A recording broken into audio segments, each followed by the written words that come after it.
Trioblóid, uair scéal don alamór fásta le colmón na drisceoil, fuilte ag cór teoranta agus á léamh ag fiachram a góráin. Cabid le hen. Garda Carla de Lóndra go an Leabhar an nuachta a radio hen. Doscail si a Saol. Smaoine si ar fenóméid. Déluin. Seachtain eile a tosú. Deireadh si amachchas an leabhar agus chuaigh si isteach sa siúrma fholca.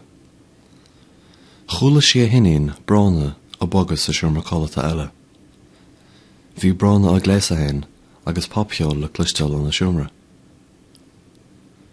Bhí Carla sásta agus é smaoinú ar bhrána. Cailín maithe baí. Bhí si sanna. Bhí a muinteoir i rang a ceathir ar scéal sásta lé. Bhí Carla brodú leiste. In sin smaoine si ar más. Scar si hain agus más ahir bhrána nuair nach ra brána a ghabhlíonn díos.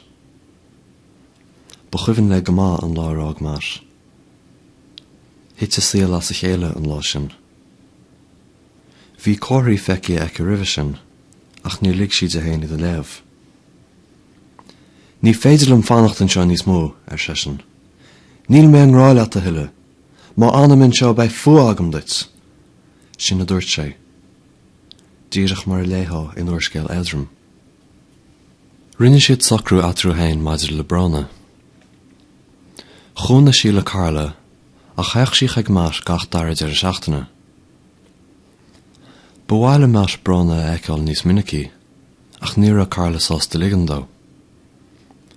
Chawr a más ó híomh airigid chamá. Níor hepe riamh an méidir bhí socraí acu a churisteach na contas bank gach dar a híine. Chua Carla isteach sa siúrma fholca agus dulbha sí hain an lá. Nuair a tháinig sí amach, bhí brána in sin a fannach leis an siúrma fholca úsáid. Ná bí a bhád ar sa Carla lé, ní fada go méid a bhirchfast a ré agam hí staire. Garda ba Carla. Bhí si tréis aistriú go scúid na mórchaireannaí le déarnaí. Uaireanta chamead a cuid oibre ó bhaile í. Haich bránach ag teach más ar na híonanta seo chamá. Bhí sé seo tarlú minic go leor. Bhí an chuma ar an scéal gur a brána treis ghlacha le scara a tuismtháirí. Níor chuir sé isteachar. Ach bhí imní ar Carla gur a dochar a dhéine. Níor lig siad a hain machnamh an dánaíon ar seo. Níor thug sé bhád a rúbrich fasta ithe. Ní bhíoh foncainte ar cheachtarach go riamh ar maidin. Dág Carla brána ar scéal, agus fáisceáil sin ag an stáisiún dárs. Thug sí an trein go dtí an ábhar. Bhí sé seo níos tápúla ná tomáint. Isteach leis an effig tríú thuirleir ag an cheathrún an ardaí ar ráid airachir. Bhí colla mó líre is tí rimpe. Garda díagraseach ceandána a bhí an. Thosa siad a gabhar le chéile 8 mí roimhe sin ar chosan na daoine a bhí ar éire. Cara dílis le Carla ba é faoin am seo. Ach ní bheadh sé an ó eile. Bhí na scrúdaithe sarsint fáite ag a tríomhí roimhe sin. Duine sé de Carla gur sé riantain ag go boga reis chuig Loch Garman le na bhean fiána. Bhí inniu acu a bhí sé bhí díos. Eile bainimde.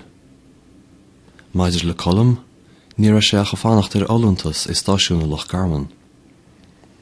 Ein scéal ar siise, mar idirach sí gach maidin. Nílan a réire ar sa colm. Conna sa bhíon deir seachtain agat. Ó ciúin mar scrách idir agus sí. An leatsa bhí brána nó lena hathair.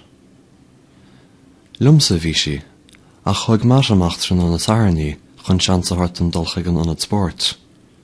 Ní arna mé seisiún acliachta le tamil. Fair play dó ar sa colm. Bhí colm treis búla le más trí himpiste gábhí roimhe sin.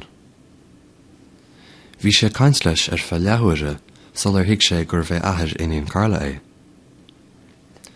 bhra colm gur fear anrach a bhí an. Tá literin sin ar dúordit ar sa colm. Litere tuguisteach de láimh a bhí an. Níor aithin Carla an scríbhneoireacht ar an glódach. Toscail sí. Bhreanna sí ar dús ar an ainm ag bun na litreach. Willie Brain.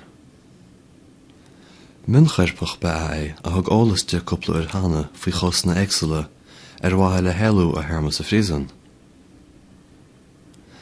Scríofa sa fanaireacht bhínéat a chéine a bhí ar an glódach bhí Tá ólas agam faoi Eileen Shields, Lairlam. Striapach be Eileen Shields. Cha sí a scéal ó bhí sí 5 bliana déag ar na sráidní. Bhfuil Carla le cúplair agus í a gobar ar chosnaí éagsúla. Bhí Eileen Shields ar éire le 5 seachtanéis. Níor a aon scéal fáte fuatha. Ba álaí a brú doras a hárasáin isteach le fórsa.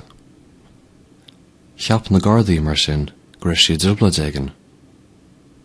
Disrí Carla an cás, ach go dtí seo níor a aon léad fáte a faoin áit in a roisí.